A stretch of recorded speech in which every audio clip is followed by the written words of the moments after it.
Hello everyone, welcome to ISPCS simplified. इससे पहले वाले चैप्टर में मैंने इलेक्ट्रिक करंट पढ़ाया, करंट इलेक्ट्रिसिटी की सारी क्वेश्चन 77 क्वेश्चन थे और प्लस उसके जो कंसेप्ट थे बेसिक रिवर्स में मैं टोटल बताया। अब ये जो चैप्टर है ये है कंडक्टिविटी। ठीक है, कंडक्टिविटी में बहुत ही बेसिक क्वेश्चन पूछता है और बहुत कम पूछता है, लेकिन हाँ जो पूछेगा उससे क्वेश्चन डायरेक्ट बनेगा और आंसर डायरेक्ट आएगा और आपके मार्क्स डायरेक्ट बनेंगे। तो इस चीज़ का ध्यान रखते हैं और स्टार्ट करते हैं। ठीक है, अगर आपको पहली वीडियोस नहीं देखे हैं तो अभी तक मैं 11 चैप्टर डाल रखा हूँ घटना चक्र की, तो आप जाके देख सकते हो, सारी की सारी प्लेलिस्ट में एडेड है। और मैं ये गारंटीड दे सकता हूँ आपको कि अगर वो 11 वीडियोज़ अगर आप देख के आते हो, स्पीड बढ़ा लीजिएगा, 1.5 कर लीजिएगा, हो सकता है मैं थोड़ा स्लो पर आता हूँ, तो आप उसको अगर 11 वीडियो देख के आते हो तो आपकी जनरल फिजिक्स में आप लगभग 10 में से 8 क्वेश्चन तो जरूर कर लोगे, अगर आप एक दो बार खुद से प्रैक्टिस भी कर लिए साथ में। तो स्टार्ट करते हैं कंडक्टिविटी चैप्टर। तो क्या रहा है, which element is the best conductor of electricity. तो याद रखिएगा, सिल्वर जो होता है ना उसकी कंडक्टिविटी सबसे ज़्यादा होती है। कंडक्टिविटी कहने का मतलब क्या होता है कि वो उसमें रेसिस्टेंस की वैल्यू बहुत कम, मतलब रेसिस्टिविटी जो होगी वो कम होगी, रेसिस्टेंस की वैल्यू कम होगी और उसमें जो कंडक्टिविटी होगी वो सबसे ज़्यादा होगी। मतलब वो ईजिली पास करेगा इलेक्ट्रिक करंट को, बोलेगा जाओ भाई तुम्हारे लिए पूरा रास्ता खाली है, तुम मेरे रिलेटिव हो। ठीक है, तो इलेक्ट्रिक कंडक्टिविटी जो मेजर करता है वो अमाउंट ऑफ इलेक्ट्रिक करंट एक मटेरियल कितना आसानी से कैरी कर सकता है वो करता है। ठीक है, तो सिल्वर जो होता है वो सबसे अच्छा बेस्ट कंडक्टर होता है, याद रखिएगा, सिल्वर बेस्ट कंडक्टर। ठीक है, उसके बाद और भी कुछ समझते हैं थोड़ी मोड़ी चीज़ें। तो पहले सिल्वर होगा, उसके बाद अगर हम कंडक्टिविटी की बात करें तो कॉपर होगा, फिर हम लोग एल्यूमिनियम होगा। ठीक है, उसके बाद आयरन होगा। तो सिल्वर, कॉपर, एल्यूमिनियम, आयरन। ठीक है, ये कंडक्टिविटी का सीक्वेंस है। अगला question, which one of the following is the best conductor of electricity. Mica नहीं, ये हीट की कंडक्टिविटी करती है बट इलेक्ट्रिसिटी की नहीं। माइका क्या होता है, जो बोर्ड बना होता है ना, स्विचिंग बोर्ड, उस पर जो लगा होता है व्हाइट कलर का, उसको माइका कहते हैं। वो क्या करता है, अंदर जो हीट जनरेट होता है ना उसको डिसिपेट कर देता है, उसकी बाहर से गर्मी निकल जाती है, बट उसमें इलेक्ट्रिसिटी का कंडक्शन नहीं होता, याद रखिएगा। तो हीट का कंडक्शन पॉसिबल है माइका में, बट इलेक्ट्रिसिटी कंडक्शन पॉसिबल नहीं है, ये मैं यहाँ पे एक्सप्लेन कर दिया। अब देखिए, सिल्वर जो है ना बेस्ट कंडक्टर इलेक्ट्रिसिटी का, याद रखिएगा, गोल्ड से भी ज़्यादा सिल्वर है। तो सिल्वर, फिर कॉपर, तो ठीक है, सिल्वर जो होगा वो बेस्ट कंडक्टर है इलेक्ट्रिसिटी का। उसके बाद कॉपर होगा, फिर देखा जाएगा जो भी होगा, गोल्ड होगा या फिर उसके बाद आयरन होगा, ऐसा है, लेकिन सिल्वर सबसे बेस्ट है। अब कह रहा है नेक्स्ट क्वेश्चन में, विच of the following is the best conductor of electricity. Same question repeat हो रहा है और ट्रस्ट कीजिए ये क्वेश्चन फिर से रिपीट होगा आपके एग्जाम में। आप कोई भी एग्जाम दोगे ना, कोई भी स्टेट PCS दोगे तो वहां फिर से रिपीट होगा। अब आते हैं क्वेश्चन नंबर 4 पे। कह रहा है असर्शन रीजन टाइप क्वेश्चन है। ठीक है, ये क्वेश्चन क्या कह रहा है देखते हैं। Copper rods are generally preferred to iron rods for making lightning conductors. अब एक एक चीज बात करेंगे, क्या होता है लाइटनिंग कंडक्टर, क्या होता है कॉपर रॉड, क्या होता है आयरन रॉड। इसकी रीजन देखते हैं। कह रहा है copper is better conductor of electricity than iron and is not easily oxidised under atmospheric condition. दोनों का दोनों असर्शन जो है, जो दोनों करेक्ट है और रीजन जो है वो करेक्ट एक्सप्लेनेशन है असर्शन का। ये हम आपको समझाते हैं। देखिए पहले लाइटनिंग कंडक्टर क्या होता है। तो इससे पहले वाले चैप्टर में मैं बता रखा हूँ, लेकिन फिर भी, जैसे कि आप मान लो कोई घर है, ठीक है, उसके ऊपर एक रॉड लगा होता है, आयरन रॉड। तो ये क्या होता है ना, जब भी मान लीजिए आपको इलेक्ट्रिकल स्ट्राइक होता है इस पर, ठीक है, जब थंडर स्टॉर्म फॉल करता है तो उसकी वोल्टेज बहुत ज़्यादा होती है, बहुत ज़्यादा, उसकी मैग्नीट्यूड इतनी ज़्यादा होती है ना कि मतलब ये अगर घर पे गिर जाए डायरेक्ट तो घर को भी बर्बाद कर देगा। तो हम लोग क्या करते हैं, एक लाइटनिंग कंडक्टर यूज़ करते हैं। लाइटनिंग कंडक्टर की कंडक्टिविटी जो होती है ना वो बहुत ज़्यादा होती है और उसकी रेसिस्टेंस बहुत कम लेते हैं। रेजिस्टेंस उसकी बहुत कम लेते हैं। क्यों लेते हैं कम? क्योंकि अगर रेजिस्टेंस कम होगा ना तो वो करंट को बाईपास कर देगा। जैसे मान लीजिए अब यहाँ पे कनेक्टेड है और यहाँ से ये रेजिस्टेंस से को जो करंट जो होता है, ओवर करंट, उसको नीचे करके ग्राउंड कर देता है। तो इसका क्या फायदा होता है? इसका ये फायदा होता है कि हमारा जो हाउस होता है ना वो सिल्डेड हो जाता है, सिल्डिंग हो जाता है हाउस का। तो उससे क्या होगा कि मेरे घर को उतना ज़्यादा वो नहीं पड़ेगा, फर्क नहीं पड़ेगा, उतना ज़्यादा का कुछ भी फर्क नहीं पड़ेगा और हमारा घर सेफ रहेगा। ठीक है, अब देखिए तो इसका कारण क्यों है, क्यों कॉपर यूज करते हैं, क्यों नहीं आयरन रॉड यूज करते हैं? तो कॉपर जो होता है ना वो ज़्यादा अच्छा होता है कंडक्टिविटी के केस में आयरन के। ठीक है, और वो इजीली ऑक्सीडाइज भी नहीं होता है। जैसे आयरन रॉड आप ले जाके रख दो तो धीरे धीरे देखोगे आप जंग लग जाएगा, आयरन ऑक्साइड बन जाता है। ठीक है, Fe2O3 बन जाएगा। ठीक है, तो कॉपर जो होता है वो ऑक्सीडाइज इजीली नहीं करता है। हाँ, आप कॉपर बोलोगे यार एक ऐसा कैसे, कॉपर वायर पे भी तो हल्का हल्का ब्लू कलर का कुछ लग जाता है, ग्रीन कलर की लाइट ग्रीनिश हो जाता है, बट इतना ज़्यादा ऑक्सीडाइज भी नहीं होता, याद रखिएगा। ग्रीन हो जाएगा, ब्लू हो जाएगा, लेकिन ऑक्सीडेशन उसकी रेट कम है एज कम्पेयर टू आयरन। ठीक है, अब देखिए आगे बढ़ते हैं क्वेश्चन नंबर 5 पे। कह रहा है कैरेक्टरिस्टिक ऑफ सुपर कंडक्टर। देखिए सुपर कंडक्टर ना वैसी कंडक्टिविटी, जिसकी कंडक्टिविटी जो होती है ना वो इन्फानाइट होती है। ठीक है, जिसकी रेजिस्टेंस की वैल्यू नियरली जीरो होती है, मतलब उसमें ऑपोजिशन है ही नहीं, उसमें रेजिस्टेंस की वैल्यू जीरो और कंडक्टिविटी इन्फानाइट है। मतलब रेजिस्टेंस की वैल्यू इन्फानाइट, रेजिस्टेंस की वैल्यू जीरो है। इसका कहने का क्या मतलब हुआ, रेजिस्टेंस का वैल्यू जीरो कहने का मतलब क्या हुआ कि उसमें लॉस नहीं है। अगर मान लो हम लोग सुपर कंडक्टर यूज़ करने लगे तो हमारी बिजली की बिल बहुत कम आएगी। लॉस है ही नहीं, कॉपर लॉस होगा ही नहीं, आयरन लॉस होगा ही नहीं, इलेक्ट्रिसिटी का लॉस ही नहीं होगा, तो फिर बिजली बिल बहुत कम आएगी। तो अब समझते हैं इसमें क्या होता है। कह रहा है सुपर कंडक्टिविटी में क्या होता है, high permeability, low permeability, zero या इन्फानाइट परमेबिलिटी। ठीक है, तो जो सुपर कंडक्टर होता है ना उसकी परमेबिलिटी होती है जीरो। परमेबिलिटी का मतलब होता है उसको मैग्नेटिक फील्ड इफेक्ट का क्या इम्पैक्ट पड़ता है। तो देखते हैं इसकी एक्सप्लेनेशन। कहता है in electromagnetism permeability is a property of material that describe the ability of material to support the formation of a magnetic field with in itself, और we can say that it is the degree of magnetisation.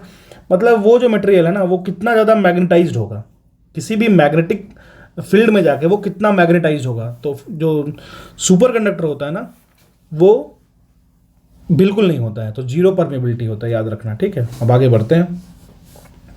अब कह रहा है eight which temperature super conductivity can be of tremendous economic interest saving billions of rupees. वही मैंने बताया था ना आपको कि पावर लॉस जो होगा ना वो एकदम नियरली जीरो हो जाएगा। पावर लॉस जीरो हो जाएगा तो इसका मतलब क्या हो जाएगा, बिजली बिल आपका एकदम बहुत कम आएगा, बहुत कम, ना के बराबर। पावर लॉस ही नहीं हो रहा है, मेन तो लॉस का ही खर्चा है ना। कहते हैं कि एसी चला रहे हैं बिजली बिल बहुत आ रहा है, क्यों आ रहा है बहुत बिजली बिल, क्योंकि उसमें बहुत ज़्यादा वो इकोनॉमिकल लॉस हो रहा है। ठीक है, तो याद रखिएगा अगर जो हम लोग का रूम टेम्परेचर है उस पर अगर हम लोग ऐसा सुपर कंडक्टिविटी अचीव कर लेना। देखिए अभी तक सुपर कंडक्टिविटी रूम टेम्परेचर पे अचीव नहीं हो पाया, सुपर कंडक्टिविटी के लिए टेम्परेचर को बहुत ज़्यादा हाई करना पड़ रहा है या बहुत ज़्यादा कम करना पड़ रहा है। तो अब क्या हो रहा है, देखिए हमारी जो कंट्री में है ना IISc, Indian Institute of Science and Tech, Indian Institute of Science जो बैंगलोर में है, वो काफ़ी काम कर रहा है सुपर कंडक्टिविटी पे, लेकिन अभी भी सुपर कंडक्टिविटी को रूम टेम्परेचर पे अचीव नहीं किया जा सका है। अगर सुपर कंडक्टिविटी को हम रूम टेम्परेचर पे अचीव कर लेना तो हम $1 बिलियन हर साल बचाएंगे अपना। तो याद रखिएगा रूम टेम्परेचर की बात हो रही है। ठीक है, आगे बढ़ते हैं। अब कह रहा है क्वेश्चन में the highest temperature attain by super conductor, तो कितना टेम्परेचर अटेन कर सकता है। तो देखिए ये कोई फिक्स नहीं है, ये कोई फिक्स नहीं है, लेकिन एक चीज़ और है। देखिए बेसिकली क्या है ना कि ये जो क्वेश्चन है ना ये कोई डिफाइंड क्वेश्चन नहीं है और इस पर रिसर्च डे बाई डे चल ही रहा है, तो रिसर्च बेस्ड है और अभी तक इसको कोई कंक्लूड नहीं किया है, तो ये क्वेश्चन एम्बिगुअस है। ठीक है, तो इस क्वेश्चन को आप इवन एग्जामिनर जो थे, जो एग्जाम में क्वेश्चन सेट किए थे, उन्होंने भी इस क्वेश्चन को डिस्कार्ड किया था। क्वेश्चन नंबर 8 पे जाते हैं। कहता है the newly discovered high temperature super conductor are, जो newly discovered high temperature super conductor है, ये क्वेश्चन 2006-2000 का है, तो अभी भी चेंज हो नहीं हुआ है उतना ज़्यादा बहुत ज़्यादा इसमें हो नहीं पाया। तो ये सेरामिक ऑक्साइड्स हैं। ठीक है, अब इसको पढ़ लेते हैं एक बार।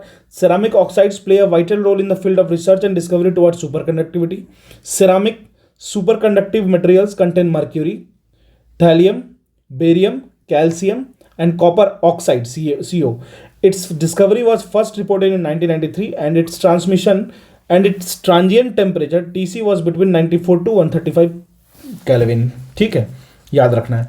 अब कह रहा है the conductivity of semi conductor at 0 kelvin. अगर हम लोग 0 केल्विन पे बात करें सेमी कंडक्टर कंडक्टिविटी की तो उसकी कंडक्टिविटी होती है 0, याद रखिएगा।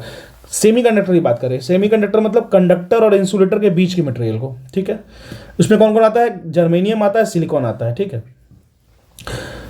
तो अगर हम लोग एब्सोल्यूट 0 टेम्परेचर की बात करें तो सेमीकंडक्टर पूरा का पूरा डाइलेक्ट्रिक की तरह बिहेव करेगा। डाइलेक्ट्रिक मतलब एक तरीके का इंसुलेटर होता है। इंसुलेटर मतलब जो थोड़ा भी इलेक्ट्रिक करंट को पास नहीं होने दे अपने से। हालांकि डाइलेक्ट्रिक और इंसुलेटर में थोड़ा सा फर्क है। थोड़ा सा फर्क यही है कि डाइलेक्ट्रिक जो होता है वो चार्ज को अपने सरफेस पर रखता है लेकिन उसको पास नहीं होने देता है। ठीक है, अब आगे बढ़ते हैं। क्वेश्चन नंबर 10 देखते हैं। कहता है the resistance of A semiconductor on heating. अगर सेमीकंडक्टर के किसको हीट करेंगे ना तो रेजिस्टेंस उसका घटता है, याद रखिएगा। ठीक है, उसका रेजिस्टेंस घटेगा। सेमीकंडक्टर के केस में बात कर रहे हैं। ठीक है, क्योंकि उसके मटेरियल में रैंडमनेस बढ़ जाता है। एक्सप्लेनेशन देख लेते हैं। कह रहा है with increase in temperature the conductivity of the semiconductor material increases. Conductivity increase करता है, कंडक्टिविटी इंक्रीज कर रहा है, कंडक्टिविटी इंक्रीज कर रहा है तो तो क्या होगा, कंडक्टिविटी इंक्रीज कर रहा है मतलब रेजिस्टेंस डिक्रीज कर रहा है, तभी तो कंडक्टिविटी बढ़ रहा है ना। अब देखिए कहता है as with the increase in temperature outer most electrons acquire energy and hence by acquiring energy the outer. देखिए सीधी सी बात है, मैं आपको एकदम इजी लैंग्वेज समझाता हूँ, इतना ज़्यादा लैंग्वेज पढ़ने की जरूरत नहीं है। देखिए इसमें क्या होता है, दो बैंड होता है, एक वैलेंस बैंड होता है, एक कंडक्शन बैंड होता है, ठीक है, वैलेंस बैंड, कंडक्शन बैंड, ठीक है। हम तीन बना रहे हैं। देखिए एक ये हुआ, इसके बीच का कहते हैं एनर्जी गैप, ठीक है। अगर ये एनर्जी गैप जितना ज़्यादा होगा ना, कंडक्टिविटी उतना उतना दिक्कत देता है कंडक्टिविटी होने में, ठीक है। तो याद रखिए, तो अगर हम टेम्परेचर प्रोवाइड करते हैं तो ये नज़दीक आ जाता है, ये बैंड नज़दीक आ जाएगा, तो यहाँ का जो इलेक्ट्रॉन होगा ना वैलेंस बैंड में, जो आउटर मोस्ट सेल में होता है, वो कूद करके कंडक्शन बैंड में चला जाता है। तो ये एनर्जी गैप जो होता है, जो nearly 0.8 electron volt 0.3 electron volt के बराबर होता है, उसको कम करने का हमारा टारगेट होता है। टेम्परेचर हम जैसे करेंगे तो उसको कम हो जाएगा, वो कम होगा मतलब कंडक्टिविटी बढ़ जाएगा, कंडक्टिविटी बढ़ेगा मतलब रेजिस्टेंस की वैल्यू घट गई, ठीक है, यही होता है। अब आगे बढ़ते हैं। अब कह रहा है ऑन हीटिंग, अगर हम लोग गर्म कर देते द रेजिस्टेंस ऑफ सेमीकंडक्टर, तो क्या होता है, रेजिस्टेंस ऑफ सेमीकंडक्टर क्या होगा, डिक्रीज होगा। सेम क्वेश्चन, ठीक है। अब आगे बढ़ते हैं, क्वेश्चन नंबर 12 पे चले जाते हैं। कह रहा है electric conduction in a semiconductor takes place due to, किसकी वजह से, तो इलेक्ट्रॉन एंड होल्स दोनों रहता है, इलेक्ट्रॉन्स भी रहता है एंड होल्स भी रहता है, ठीक है। अब एक बात समझते हैं, ये होल्स क्या है, इलेक्ट्रॉन तो आपको पता होगा, होल्स क्या होता है, जैसे मान लीजिए इलेक्ट्रॉन है यहाँ पे, इलेक्ट्रॉन इलेक्ट्रॉन इलेक्ट्रॉन इलेक्ट्रॉन एक इलेक्ट्रॉन अपने पोजीशन को छोड़ कहीं और जा रहा है मान लीजिए, तो वो एक वैकेंसी प्रोवाइड करता है। उस वैकेंसी, अगर मानो यहाँ से निगेटिव चार्ज हट के कहीं और जा रहा है तो यहाँ पॉजिटिव चार्ज रह जाएगा ना, तो इसी को कहते हैं होल्स, ठीक है। तो सेमीकंडक्टर में दोनों की वजह से कंडक्शन पॉसिबल होता है, तो याद रखिएगा सेमीकंडक्टर में इलेक्ट्रॉन, अगर हम मेटल की बात करें तो सिर्फ और सिर्फ इलेक्ट्रॉन्स कंडक्शन के लिए रिस्पॉन्सिबल होता है, ठीक है। तो ये सब बेसिक बेसिक चीज़ें हैं, जानना जरूरी है हमें। अब कह रहा है एब्सोल्यूट जीरो टेम्परेचर पे इलेक्ट्रिक रेजिस्टेंस इन सेमीकंडक्टर क्या हो जाएगा। अगर एब्सोल्यूट जीरो टेम्परेचर की बात करें हम, तो इलेक्ट्रिक रेजिस्टेंस एक सेमीकंडक्टर में, हम इंसुलेटर की बात नहीं कर रहे हैं या फिर हम सुपर कंडक्टर की बात नहीं कर रहे, हम सेमीकंडक्टर की बात करें, तो इसकी जो रेजिस्टेंस होती है ना वो इनफाइनाइट हो जाती है, तो ये बिहेव करने लगता है डाइलेक्ट्रिक की तरह, मैंने आपको बताया ना, डाइलेक्ट्रिक की तरह, ठीक है। और मेगर जो होता है वो काफ़ी हायर रेजिस्टेंस की वैल्यू होती है, मेगर में 1000 ओम मान लीजिए, 2000 ओम मान लीजिए, लेकिन इनफाइनाइट का मतलब होता है बहुत ही ज़्यादा, मतलब करंट फ्लो करेगा ही नहीं, तो एक तरीके का इंसुलेटर की तरह बिहेव करेगा या फिर डाइलेक्ट्रिक की तरह बिहेव करेगा एब्सोल्यूट जीरो टेम्परेचर पे, ठीक है। अब हम लोग देखते हैं, कहता है which one of the following metal is used as semiconductor in transistors. Transistors में जो बीजेटी ट्रांजिस्टर होता है, बाइपोलर जंक्शन ट्रांजिस्टर हो गया या फिर फेट हो गया, कुछ कोई भी ट्रांजिस्टर हो गया, ट्रांजिस्टर एक सेमीकंडक्टिव डिवाइस है जो कि जिसको हम लोग यूज़ करते हैं बहुत सारे डिवाइसेस में, जैसे हो गया कोई आईसी चिप में हो गया, इंटीग्रेटेड सर्किट हो गया, या फिर और भी बहुत सारा है। तो इसमें हम लोग कौन सा मेटल यूज़ करते हैं, ठीक है, मतलब which one of the following metals is used as a semiconductor, तो जर्मेनियम और सिलिकॉन करते हैं, याद रखिएगा जर्मेनियम और सिलिकॉन, ठीक है। तो जर्मेनियम, ठीक है। अब क्वेश्चन नंबर 15 पे आता कहता है the most commonly use material for making transistors. Transistors क्या है, एक सेमीकंडक्टर डिवाइस है, तो सेमीकंडक्टर से यूज करेंगे। तो देखिए सेमीकंडक्टर्स क्या क्या है, जो मोस्टली यूज्ड है वो सिलिकॉन है, जर्मेनियम है। सिलिकॉन उससे भी ज़्यादा मिलता है, सैंड में भी मिल जाता है, ठीक है, तो सिलिकॉन यूज़ करेंगे। सिल्वर तो सबसे ज़्यादा कंडक्टिव एलिमेंट है, सो क्यों यूज़ करेंगे हम लोग इसमें। अब कह रहा है which one of the following is an important component of transistor. Transistor का इंपॉर्टेंट कॉम्पोनेंट, ठीक है। ट्रांजिस्टर हमको वो एक तरीके का एक इलेक्ट्रॉनिक डिवाइस है जो हम लोग यूज़ करते हैं डिफरेंट आईसीज में, डिफरेंट चिप्स में, बहुत सारा काम होता है इसका। ट्रांजिस्टर को स्विच की तरफ भी वर्क करता है, ट्रांजिस्टर एक एम्पलीफायर की तरफ भी वर्क कर सकता है, तो हम लोग बहुत ज़्यादा इंटर नहीं करना है। तो अब समझना है कौन इसका इंपॉर्टेंट कॉम्पोनेंट है, तो ऑप्शन दिया हुआ है आर्सेनिक, जर्मेनियम, ऑस्मियम और रेडियम, तो बिल्कुल जर्मेनियम और सिलिकॉन ही तो है, ठीक है। तो जो सेमीकंडक्टर होगा उसी को यूज़ करेंगे, सेमीकंडक्टिव डिवाइस है, एम्पलीफायर या फिर बीजेटी या फिर ट्रांजिस्टर जो गिवन है। क्वेश्चन नंबर 17 पे आते हैं, कह रहा है which of the following are semiconductor. कौन कौन सेमीकंडक्टर है इसमें, तो बिल्कुल सिलिकॉन जर्मेनियम है, ये तो मैं श्योर हूँ। 1 और 2 तो 1 और 4 तो 100% होगा, तो ऑप्शन एक ही है, आगे बढ़ जाएंगे, कुछ करना ही नहीं है। सिरामिक एक तरीके का इंसुलेटर होता है, क्वार्ट्ज भी एक तरीके का इंसुलेटर होता है, ठीक है। और याद रखिएगा सिलिकॉन और जर्मेनियम हम लोग एक इम्प्योर फॉर्म और प्योर फॉर्म में पाया जाता है, डिफरेंट डिफरेंट फॉर्म में, लेकिन यहाँ पे इम्प्योर फॉर्म की मतलब प्योर फॉर्म की बात करेंगे, इसको इंट्रिंसिक कहते हैं, ठीक है। तो ये अब ये एबंडेंस है, सिलिकॉन बहुत ज़्यादा मिलता है हमारे इन्वायरमेंट में, बहुत ज़्यादा, ठीक है। तो अब क्वेश्चन नंबर 18 पे आते हैं। विच one of the following is a semiconductor. इस चैप्टर से बहुत इजी क्वेश्चन पूछता है, बहुत ही लिमिटेड क्वेश्चन पूछता है, बैंडविड्थ बहुत कम है, लेकिन हाँ अगर आप नहीं पढ़ोगे तो यही आपको बहुत ज़्यादा लगेगा। कह रहा विच of the following is a semiconductor. कौन सेमीकंडक्टर? प्लास्टिक है क्या? प्लास्टिक तो इंसुलेटर है। वुड भी आपका इंसुलेटर है। अगर हम लोग ड्राई वुड की बात करेंगे तो एल्यूमिनियम आपका मेटल है, गलत हो गया, जर्मेनियम आपका सेमीकंडक्टर है। क्वेश्चन आगे बढ़ते हैं 19 पे। विच of the following element is a semiconductor. बहुत ही आसान, इसमें एक रैंडम नॉर्मल क्वेश्चन पूछ रहा है, क्योंकि बहुत ज़्यादा वेरी करेगा तो क्वेश्चन टफ हो जाएगा, क्योंकि सेमीकंडक्टर बहुत ब्रॉडर एस्पेक्ट से हम लोग पढ़ सकते हैं। तो सिलिकॉन इसमें हो जाएगा। आगे बढ़ते हैं। अब देखिए ये क्वेश्चन 1993 में पूछा है, और एक तरीके से ये क्वेश्चन जो पूछ रहा है ना, ये करंट अफेयर बेस्ड है। तो कह रहा है the government of India has totally banned the export of burned coal, जिसको जामा कहते हैं, because it contains recoverable amount of metal element which is use in transistor. Which one of the following is the element. अब देखिए इसमें क्या था, germanium था, जर्मेनियम ही तो यूज़ करते हैं, ठीक है। ये उस वक्त पॉपुलर होगा जब बैन किया गया होगा 1993 में, ठीक है। हालांकि लेकिन अभी भी ये बैंड है। जो बर्न्ड कोल होता है उसमें जामा मिलता है, जो कि जिसमें से हम लोग मेटल एलिमेंट को निकाल सकते हैं, जो कि हम लोग ट्रांजिस्टर बनाने में यूज़ करते हैं। उसमें से क्या निकलता है? जर्मेनियम यूज़ करते हैं, ठीक है। तो this is all about semiconductor. यही था। चैप्टर छोटा है और बहुत कम पूछता है। देखिए सारे पीएससी को मिला ले, जितने भी पीएससी हैं, यूपी पीसीएस हो गया, बीपीएससी हो गया, या फिर आरएएस हो गया, या फिर छत्तीसगढ़ पीएससी हो गया, तो इतना ही 20 ही क्वेश्चन पूछा गया है आज तक। तो बहुत ज़्यादा इसमें डीप डाइव भी नहीं करना, चीज़ों को समझना है कौन सा इंपॉर्टेंट है कौन नहीं है।